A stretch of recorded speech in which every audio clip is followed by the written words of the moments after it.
노무현 대통령의 유서 전문은 고 노무현 대통령님이 마지막으로 남기신 글로 심금을 울립니다. 연일 제 가족과 측근들에 대한 의혹으로 나라가 어지럽습니다. 부끄럽고 민망합니다. 몰랐다고 모함이라고 말하지 않겠습니다. 누가 누구에게 돌을 던지냐고 따져 묻지도 않겠습니다. 노무현답게 하겠습니다. 잘못이 있으면 누구든 벌을 받아야 하며 전직 대통령이라고 예외가 될 수 없습니다. 다만 이제 제가 할 선택으로 상처받을 이들을 떠올리면 마음이 천근만근 무겁습니다. 어떤 꾸중과 질책도 달게 받겠습니다. 그 서운하고 노여운 마음, 부디 저의 마지막 진심을 담은 이 편지로 조금이라도 달래지기를 빕니다. 누군가 저의 인생을 싸움이라는 한마디로 정의한 것을 본 적이 있습니다. 고개가 끄덕여졌습니다. 정말로 싸움의 연속이었습니다. 정치인이 되기 전 인간 노무현의 삶도 그랬습니다. 그 최초의 상대는 가난이라는 녀석이었던 것 같습니다. 가난은 단지 불편한 게 아니라 사람을 비겁하고 치졸하게 만드는 고약한 놈이었습니다. 어쩌다 먹을거리가 하나 생기면 형제들이 볼세라 저만의 비밀 장소에 감춰두고 먹던 기억이 납니다. 어린 마음에도 그게 옳지 않다는 걸 알았지만 너무나 배가 고파 나눠 먹을 엄두를 낼 수 없었습니다. 집이 풍족하여 화기애애 식탁에 둘러앉아 음식을 나누어 먹을 수만 있다면 얼마나 좋을까. 어린 저의 꿈은 그런 것이었습니다. 그 가난과의 긴 싸움을 끝냈을 때 저는 어느새 처자식을 거느린 한 집안의 가장이 되어 있었습니다.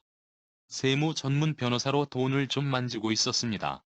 무엇보다 기뻤던 건 제 아이들이 어린 날에 저처럼 먹을 걸 숨겨두고 먹지 않아도 된다는 사실이었습니다. 양보해라, 나눠 먹어라, 힘주어 말할 수 있게 됐습니다.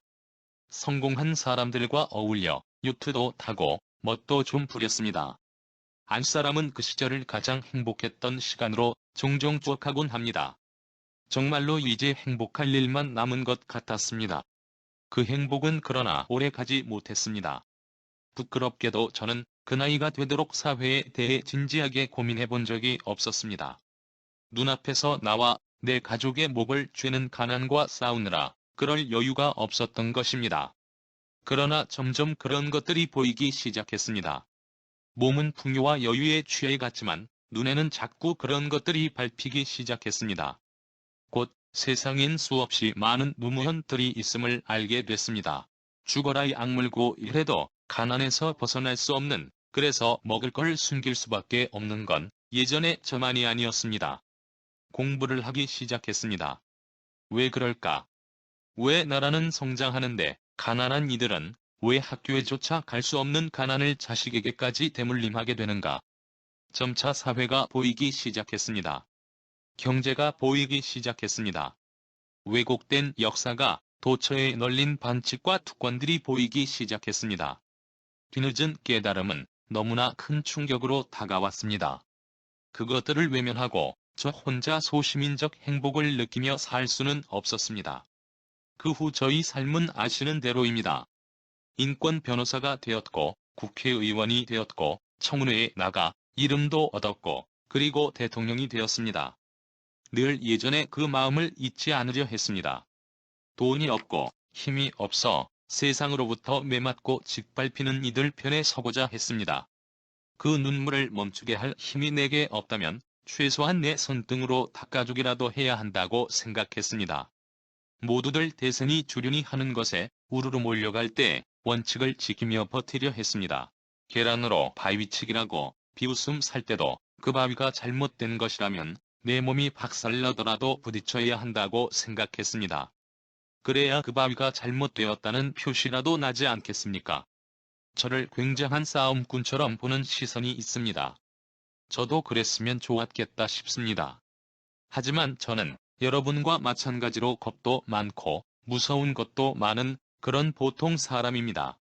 삼당 합당에 반대하고 제야의 길을 선택하며 큰 소리는 쳤지만 사실은 밤에 잠을 이루지 못했습니다. 단원 당상이라던 중로를 버리고 부산으로 내려갈 때도 대통령 당선 확정을 통보받고도 다리가 떨려 의자에서 일어나지 못할 만큼 두려웠습니다. 제가 대담한 강골이었다면 안 그랬을 것입니다. 그렇게 겁이 나도 그런 선택들을 한 이유는 한 가지입니다. 사람이 사람답게 사는 세상 한번 만들어보고 싶어서였습니다. 힘없다고 짓밟히지 않는 세상, 한번 가난하면 죽을 때까지 가난한 게 아니라 열심히 노력하면 일어날 수 있는 세상, 명백한 부정에 타협하고 고개 숙여야 살아남는 세상이 아니라 개인의 양심에 따라 이해에 있습니다. 라고 외칠 수 있는 세상에 내 아이들을 살게 해주고 싶었기 때문입니다. 아무것도 아닌 저를 대통령으로 뽑아주신 국민의 뜻도 그러했을 것입니다. 노무현은 짓밟혀도 됩니다. 무너져도 됩니다. 하지만 노무현을 지지했던 이들과 그들이 꾼 꿈은 짓밟히고 무너져선 안 됩니다. 그 꿈은 이 나라의 미래입니다. 우리의 아이들뿐 아니라 아직 오지 않은 그 아이들의 아이들도 살아가야 할 나라입니다. 언제까지 대결과 분열을 가르칠 것입니까? 언제까지 증오와 반목을 가르칠 것입니까? 언제까지 특권과 반칙을 가르칠 것입니까? 사실은 모두가 불안하고 또 불행하지 않습니까? 할아버지가 된 지 오래지 않습니다. 자식들보다 더 귀엽습니다. 그 애들이 자라나고 시집도 가는 걸 왜 보고 싶지 않겠습니까? 하지만 저는 늘 더 중요한 것과 덜 중요한 것을 구분해 왔습니다. 변호사 시절의 안락한 삶보다 눈앞의 부조리에 맞서는 것이, 국회의원 한 번 더 하는 것보다 지역주의 보스 정치에 저항하는 것이, 대통령 되는 것보다 원칙을 지키는 일이 더 중요하다고 생각했습니다. 지금도 마찬가지입니다. 2002년 저와 여러분이 함께 꾸었던 꿈이 더럽혀지지 않도록 지키는 건 이길 뿐입니다.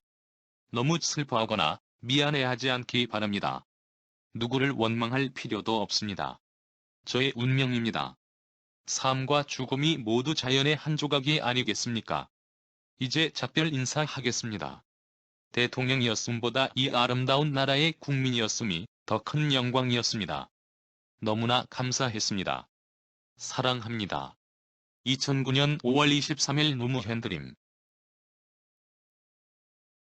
사망 직전에 컴퓨터 모니터에 작성된 유서에서 너무 많은 사람들에게 신세를 졌다. 나로 말미암아 여러 사람이 받은 고통이 너무 크다. 앞으로 받을 고통도 헤아릴 수가 없다. 여생도 남에게 짐이 될 일 밖에 없다. 건강이 좋지 않아서 아무것도 할 수가 없다.